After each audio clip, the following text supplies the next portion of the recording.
Before I begin this review, I would like to request the pulling up of Sir Noir on Album of the Year. You really think this bullshit's cool? You think this is just some kind of game? If she wants to put good for her review, then she fucking will, bro. Dude said baby as well. Who in the fuck you think you call him? Excuse me? She spends hours upon hours crafting brilliantly detailed reviews on YouTube.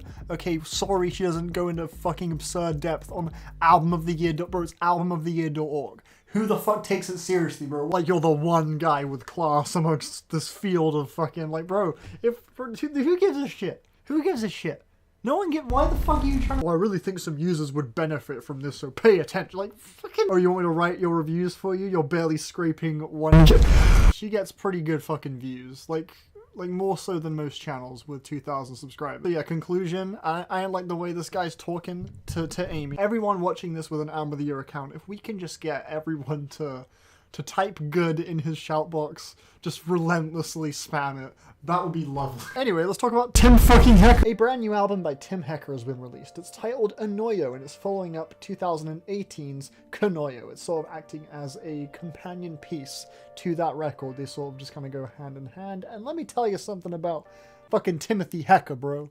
The man is— he's the greatest. Bro, he's like actually the fucking GOAT. Like I have 4 albums of his at a 9 out of 10 on Radio Music, and I love him. Wow. Please listen to this man's music if you have not done before. Go on a walk at nighttime and listen to fucking Virgins. Oh wow, that's gonna be a fun one. I thought his last album, Konoyo, was really cool. He collaborated with Gagaku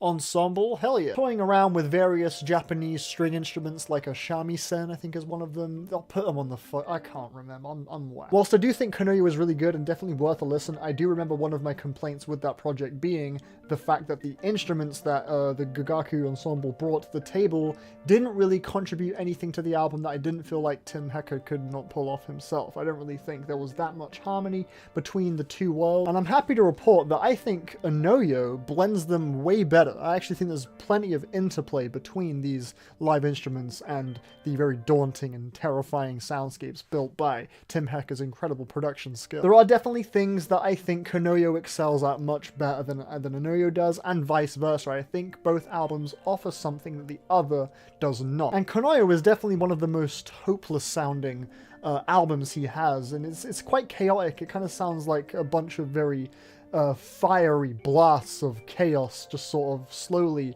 destroying something really magical. And I kind of think Anoyo or Anoyo, I'm not actually sure if is it Anoyo? I've always called it Anoyo and Konoyo, but I think it's Anoyo. To me, Anoyo strikes me as the aftermath of the destruction that Konoyo caused. I'm gonna keep calling it Konoyo, I'm sorry. Anoyo to me is about as calming as it is unnerving. It's a really distressing listen. I think the opening track features these flutes and some reversed plucked strings, both of which coalesce really hauntingly alongside some very icy cold drones, and the whole song just kind of feels like the game Death Stranding. Like, yeah, how that game looks is how this song sounds to me, and trust me, coming from me, that is immense praise. A lot of this album feels kind of like an intense, slow zoom out shot, where like the more it zooms out, the more context what you're seeing is given. Like something is just slowly zooming out and like more shit is getting revealed, and as it zooms out it's getting revealed to be more and more malicious and evil. I think the opening track, That World, especially really gives off that feeling. Like right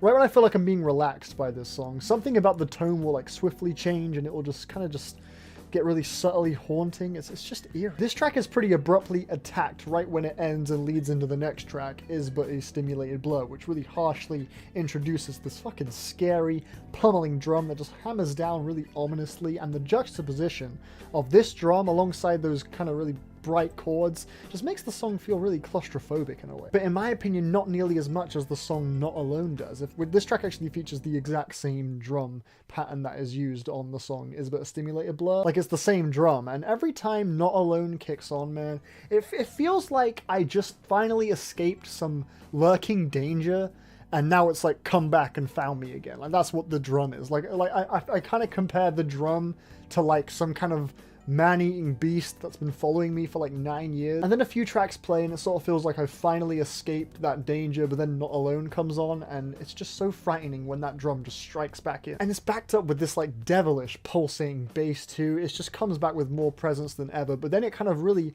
seamlessly transitions into the sequence with this really gorgeous synth line that kind of sounds like you're just receiving a warm hug from the friendliest polar bear in the game. And that creepy drum is still playing, so it kind of feels like that man-eating beast. It's like the whole time all he ever wanted was a hug. And when that synth comes in, it's like you're realizing that he was nothing to be afraid of all along. The closing song is also quite the fucking gut punch. This track has these like out of tune plucked strings which like bounce really eerily off of these kind of squelchy, stuttering synth blasts, and that creates a pretty powerful contrast. So it sort of sounds like some distorted digital creature trying to sort of spring its way into life, into our organic world, but just struggling to come to, you know, the harsh reality that it's not fucking possible. Like, imagine if like you're playing a game and a character started like attempting to enter your world. Like that's how this song feels to me. This track is also backed up with these like fractured synth pads that kind of harrowingly fade out at the end alongside these wandering electric piano notes, and it just leads to a finish that leaves me in this really despondent state of just bewilderment. There's not the most closure in the world, I guess, but it's one that leaves me kind of beguiled. My issues with this album would be that, in comparison to Konoyo, I think this album lacks much in the way of like standout moments. Like, I feel like this album is rarely kind of going the extra mile to pull off something like genuinely super stirring and evocative. Like, there are numerous melodies and synths and progressions in Konoyo I can remember distinctly in my head being really like moving, and I feel like there's not really as many moments like that on Anoyo. It's more just kind of one big bleak desolate piece. I guess I just kind of wish this album had more like standout points of interest. I think the song Into the Void has this like really creepy fuzzy synth line that kind of frequently pops in briefly, and it sounds really like wretched and dismal and creepy, and I get like a small chill every time it shows up. But besides that, the whole song feels kind of plain sound wise. Like, this track and Step Away from Konoyo to me kind of feel like songs that Tim Hecker has made before a million times and could make just effortlessly with ease. Like, Step Away from Konoyo, this track is like the one breather moment of peace on the album, but still it just manages to feel quite safe. I feel like it's not really offering anything that a million other ambient artists haven't already pulled off. Just the sound of it isn't really that exciting to me, I guess. But overall though, I think this is a very quality album for Tim Hecker. I think the way he blends his really kind of haunting textures with those live Japanese instruments is a lot more seamless. There's a lot more interplay between the two on this album. I really appreciate that. I'm going to give it a 7 out of 10. I really like this one, and I hope you do too. Let me know how you feel on it in the comments. Bye!